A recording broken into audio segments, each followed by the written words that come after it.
బుద్ధి వచ్చినటువంటి ఈ కుమారుడికి శుద్ధి చేసుకున్నాడు.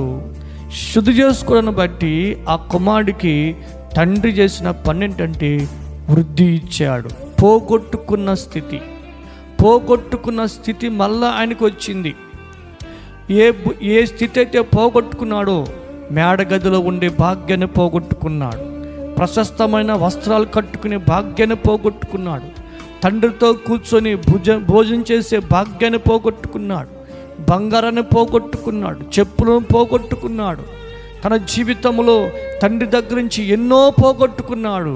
అయితే ఈయన బుద్ధిని బట్టి, బుద్ధి వచ్చినోడు కాబట్టి, శుద్ధి చేసుకున్నాడు కాబట్టి మళ్ళా ఆ తండ్రిని చేశాడంటే ఆ పోగొట్టుకున్నవన్నీ గల మళ్ళా ఇచ్చేశాడు. ఏమొచ్చిందంట? వృద్ధి వచ్చినది. అంటే ప్రశస్తమైన వస్త్రాలు వచ్చాయి.